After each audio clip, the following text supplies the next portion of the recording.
भगवत सुख जी महाराज के 26वें पद दोहे का शब्दार्थ। ग्राम सिंह भूषो विपिन देखी सिंह को रूप, सुनी सुनी भूखे गलिन में सबे स्वान देखो। श्री भगवत ऋषिक जी हम लोगों के लिए कह रहे हैं, जो प्रवचन करने वाले हैं, कथा कहते हैं, दूसरों को उपदेश देते हैं। इसमें कथा कहने वालों की बात कहते हैं। एक व्यक्ति, एक साधक आंखों से देख करके कथा कहता है। जैसे श्री जयदेव कवि नप चक्कवय खंड मंडलेश्वर आन कवि, जयदेव जी को कहा जैसे कोई कवि रूपी राजा हो। जैसे मुख्यमंत्री भारत में बहुत है, परंतु राष्ट्रपति एक ही है। इसी प्रकार छोटे छोटे कवि रूपी राजा हैं और चक्रवर्ती सम्राट के रूप में श्री जयदेव जी महाराज हैं। ऐसा क्यों कहा? क्योंकि श्री जयदेव जी ने अपने इन्हीं नेत्रों से श्री राधा कृष्ण की लीला का प्रत्यक्ष दर्शन किया।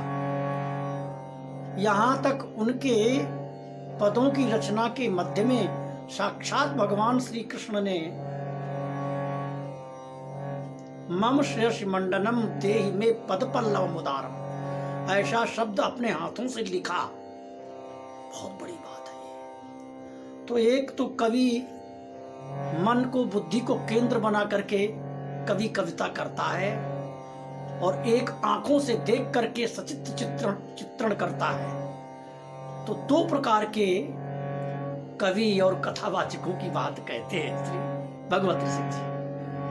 उदाहरण है उनका, महात्मा फक्कड़ भाषा है जो किसी तरह समझ में आना चाहिए आगे वाले व्यक्ति को। तो वैसे उदाहरण तो कुछ कहने सुनने में अच्छा नहीं लग रहा, पर वाणी के शब्द हैं, उनका सीधा सा अर्थ तो कहना ही क्या कि ग्राम सिंह भूस्यो विपिन। ग्राम सिंह शब्द का शाब्दिक अर्थ होता है गांव का सिंह, कुत्ता। कुत्ते को ग्राम सिंह है, गांव के लिए सिंह है वो, अपने घर के दरवाजे का। लेकिन दूसरे गांव में जाकर के वही कुत्ता बेचारा डर जाता है, जंगल में तो और डर जाता है। तो वो जो गांव का कुत्ता था, किसी मालिक का पालतू कुत्ता था, वो बेचारा भूस्यो विपिन। अब विपिन माने जंगल में गया, देख सिंह को रूप। तो असली जो सिंह होता है, वास्तविक सिंह होता है, उस सिंह को उस ग्राम सिंह ने देखा। कुत्ते ने वास्तविक सिंह का दर्शन किया और देख करके वो सिंह ने दहाड़ मारी। सिंह जब गर्जना करता है तो पूरा जंगल प्रतिध्वनित होता है, चारों तरफ से गड़गड़ाहट की आवाज, भयंकर आवाज आती है। सभी डर जाते हैं वहां की, इसलिए उसको जंगल का राजा कहा है कि गर्जना बड़ी भयंकर होती है।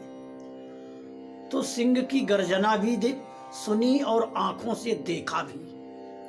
तो महाराज उसको देख करके वो बेचारा गांव का कुत्ता खड़ा गया और डर के, अच्छा जब ये कुत्ता डर जाता है ना, तो आप लोगों ने देखा होगा, पहले तो उसकी पूंछ खड़ी रहती है, फिर वो पीछे झुका करके दोनों टांगों के बीच में पूंछ दबा देता है डर के मारे। उसका मतलब होता है भैया हमको मत मारो, हम डर गए, ये तात्पर्य है, हार मानना। वो भौंकता हुआ डर के मारे गांव की तरफ भागा। जरा देखिए उदाहरण कैसा दे रहे हैं भगवत ऋषि जी। और वो अपने घर में मालिक के भीतर, कमरे में खाट के भीतर छुप गया। मतलब वो कुत्ता एकांत देख रहा है, भौंकता हुआ जब वो जंगल से गांव की तरफ आ रहा था तो किसी कुत्ते भाई ने देखा, भाई क्या बात है, तो अपनी भाषा में इनकी बात हो गई, तो वो गांव का दूसरा कुत्ता भूखने लगा। अच्छा, जिसने सिंह को देखा था वो तो एकांत खोज रहा है, वो तो भीड़ से बच रहा है, लेकिन जिन कुत्तों ने सिंह को नहीं देखा वो बेचारे गांव के सभी गांव के बाहर निकल करके ऐसी धूल उड़ाना चालू किया, तो सब परेशान हो गए गांव के लोग, इतना शोर मचाया। तो यहाँ ये इनका अभिप्राय श्री भगवत सिंह जी का कहने का है कि सुनी सुनी भूखे गलिन में सबे शान बेको, जो सुन सुन के भौंक रहे हैं उन्होंने देखा तो है नहीं, तो बोले ये बेवकूफ है। असली तो जो भौंक रहा है वो है जो खाट के भीतर बेचारा एकांत में पड़ा है। तो जो सिद्ध कोटि के संत हैं जिन्होंने प्रत्यक्ष प्रिया प्रीतम श्यामा श्याम का दर्शन किया है, जो उनके अंग संग हैं, उनके रोम रोम में समाये हुए हैं, ऐसे रसिकों का के बारे में क्या कहा जाए। श्री भट्ट देवाचार्य जी, श्री स्वामी हरदास जी महाराज, श्री हरिवंश जी महाराज, श्री गोस्वामी तुलसीदास जी, सूरदास जी, वल्लभाचार्य जी, संत श्री पीपानंद जी, नरसिंह जी, ऐसे महापुरुष जो हो गए हैं जिन्होंने आंखों से दर्शन किया है और प्रत्यक्ष उसका सचित्र वर्णन किया है। आज हम लोग इतनी निकृष्ट अवस्था में पहुंच गए हैं कि प्रत्यक्ष दर्शन तो बहुत दूर है, स्वप्न में दर्शन भी हम लोगों को बड़ा दुर्लभ है, और हम लोग बातें बहुत बड़ी बड़ी बनाते हैं। इनका केवल इतना ही अभिप्राय है कि भजन का अनुभव और कुछ प्रत्यक्ष दर्शन जिन महापुरुषों को हुआ है, उन्होंने अपनी वाणी का जो वर्णन किया है उस वाणी का रस तो अद्भुत है, इसलिए इन महापुरुषों की वाणियों का रस ही लेना चाहिए। आगे कहते हैं सुनी सुनी सब कोई कहे, उसी बात को पुष्ट करते हैं कि हमने किसी गुरु से सीखा और हमने यूं कहते दूसरे को सुना दिया। रट्टू तोता कहावत है ना। भागवत के महात्म्य में स्कंद पुराण में प्रवक्ताओं की स्थिति का वर्णन किया है कि कितने प्रकार के प्रवक्ता होते हैं, कितने प्रकार के श्रोता होते हैं। श्री विठलनाथ जी महाराज, श्रीमद वल्लभाचार्य जी महाराज महापुरुषों ने वल्लभ कुल परंपरा में तो जल भेद प्रकरण वर्णन किया है।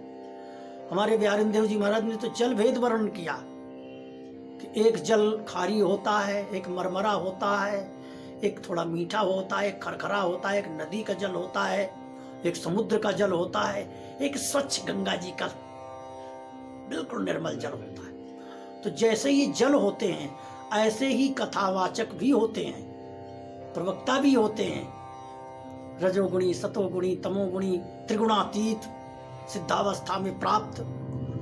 तो यहां उसी बात को कहते हैं श्री भगवत सिंह जी महाराज कि सुनी सुनी सबको कहे, देखी कहे न कोई। सुन सुनकर कथा तो सब कहते हैं। श्री सुखदेव जी महाराज ऐसे परमहंस जो महापुरुष हैं, जिनने परीक्षित को कथा श्रवण कराई और तुरंत कल्याण हो गया, ऐसे तो जय बिरले ही महापुरुष हैं। ऐसा नहीं कि नहीं है, ऐसा नहीं कहना चाहिए, क्योंकि यदि ऐसे भक्त संत नहीं होते तो पृथ्वी में कैसे टिकती। संत भी हैं, सूर भी है, सती भी है, सब है। इनका अभिप्राय भगवत श्री जी का कहने का ये है कि सुनी सुनी सब को कहे, देखी कहे न को,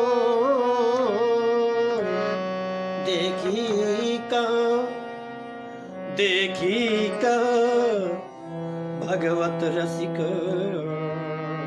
ताके पग पिय धोय। देखी का भगवत रसिक ताके पग पिय धोए ताके पग पिय धोए। सुन सुन कर कथा सब कहता है, देख करके कोई नहीं कहता।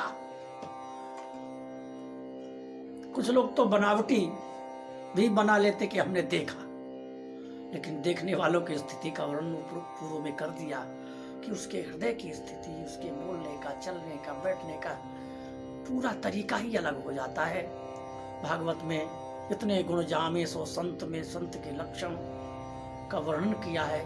एकादश स्कंद में श्री कृष्ण भगवान ने उद्धव जी को उपदेश दिया है कि ऐसे निरपेक्षम मुनिम शांतम, इस प्रकार के जो संत होते हैं,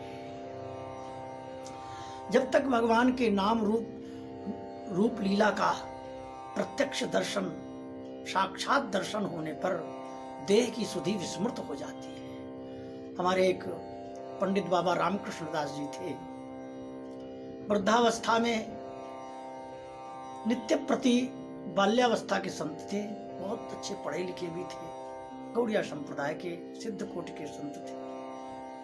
वो ज्यादा प्रवचन कथा सत्संग बहुत कम करते थे, ज्यादा नहीं करते थे। कोई जिज्ञासु हो तो थोड़ा बहुत कह भी देते। वृद्धावस्था में कोई संत उनके पास रहे। एक दिन की बात है, उन्होंने हमसे, श्री बिहारीदास जी संपादक बाबा नाम के संत ने ये कथा सुनाई कि शिष्य से बोले, चलो बेटा मधुकरी कर रहे, हमें मधुकरी मांगते थे भिक्षा ब्रजवासियों के। वो ब्रजवासियों का अन्न नहीं खाते, किसी का धन स्वीकार नहीं करते थे, और 14-14 घंटा, 18-18, 16-16 घंटा मंत्र जाप करते रहते थे, नाम हरे कृष्ण का। बोले बेटा ऐसा है, मैं ठाकुर जी को प्रणाम कर लूं, जो अपने घर में कुटिया में शालिग्राम हो या चित्रपट हो गुरु गोविंद का जो भी, तो उसको प्रणाम किया। प्रणाम करने मात्र से उनको साक्षात प्रिया प्रीतम दर्शन हुआ, और 72 घंटे तक पड़े रहे, लेटे रहे, ऐसे ही लेटे रहे। और शिष्य बेचारा परेशान हो गया, कब तक खड़ा रहे। उसने अपनी जैसी क्रिया थी उसने किया। फिर वो खड़े हुए रात्रि को 12 बजे। बोले बेटा चलो मधुकरी करें।